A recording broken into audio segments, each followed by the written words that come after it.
Welcome back to another technical deep dive here in the debug zone. Today, we're tackling a big question and breaking it down with insights from other users. Hopefully, this clears up some misconceptions and helps you get the answer you need. So, buckle up, stay a little curious, and let's jump right in.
And that's a wrap.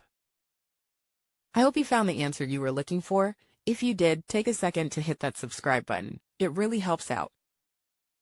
And let me know in the comments which solution worked best for you. See you next time in the debug zone.